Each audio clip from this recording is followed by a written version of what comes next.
As many of us work hard to close what has been an unpredictable year so far, the question of job satisfaction has come up in conversation multiple times. How do we know that we're in the right job?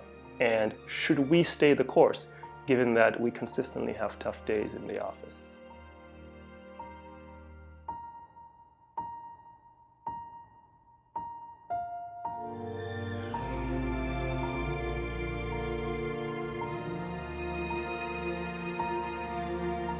See, at our London-based product design and development consultancy, this is indeed our busiest time of year. We have long days of seemingly unending client work.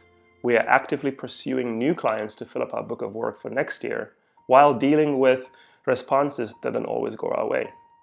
We are running through year-end operations and working to manage employee emotions when leadership decisions don't always align with what they think is best. The point is, everyone has enough on their plates, and this calls for tough days.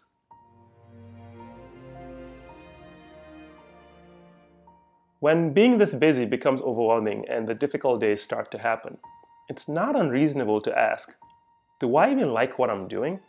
Is this the job that I signed up for? Do I want to continue working for a company that does X? Do I want to continue delivering for a client that does Y? Should I change jobs, look for something different, or should I stay the course? Happiness at work and job satisfaction are complicated problems with many variables. The idea of work means something different to everybody, and job satisfaction is, well, the most personal sentiment of all. Besides, I'm sure your local bookstore is littered with dozens of self-help books, and there are countless articles and YouTube videos like this one that aim to discuss how to find the right job or career path that will make you happiest and bring you the most satisfaction. I'm guessing that you clicked on this video because you're probably having a difficult time at work, considering making a move, or quitting altogether. The point is, something doesn't feel great right now. Now, I'm not going to be able to answer what you should do next. However, I am going to share what I do to check in with myself when these tough days do happen, and talk about why it's important to stay the course. 4 out of 5 days. That's the mnemonic device that I use to keep me balanced. As long as I know I am growing and enjoying what I do at least 80% of the time while I'm at work, I will stay the course. This has been my approach to job satisfaction over the past 3 years. It has also pulled me through very difficult situations where I would have otherwise walked away from this fantastic job opportunity that I have today.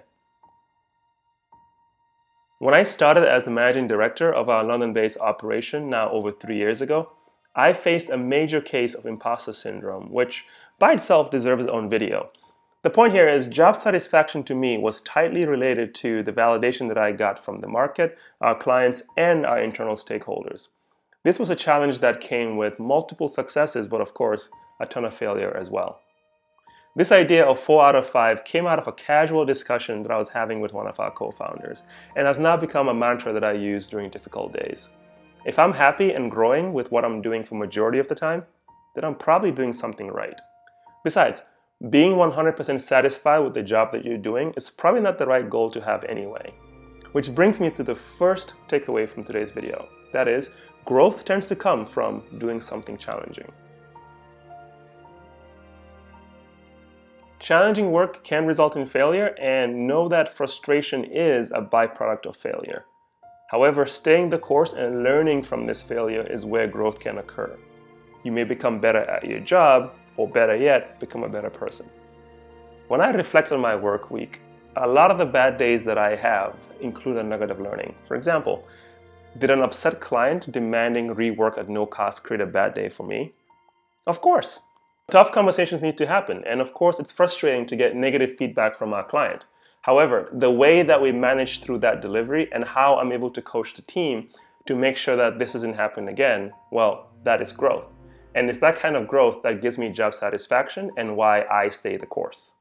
But it's not all about growth. See, the other benefit of this 4 out of 5 days mechanism is that it enables me to remove emotion from the critical business or personal career decisions that I make on a daily basis. A little over 3 years ago, when I first got this job, I struggled to see the good in it, probably because of imposter syndrome. But after a really bad day, I wrote a resignation letter. Luckily, my boss at the time saw this more as an emotional reaction and was able to talk me down from what would have been a really bad decision. See, I am lucky. Had I quit, I would have missed out on one of the most positive times on my working career. But also, I would have trained myself to become a quitter. So stepping back and thinking through all the good days you potentially had at work that week puts things back into perspective. That is all not bad, and that one or two bad days don't need to change your whole career projection. So yes, this is the busiest time for my team and me.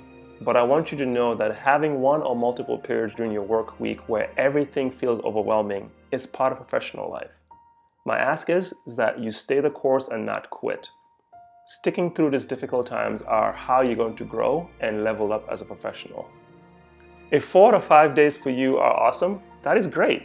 Continue to give yourself space to grow. But know that you're not alone. Everybody who's doing challenging work has a bad day or two at the office. For you, stay the course, continue to do the work, and the result you're looking for is just around the corner.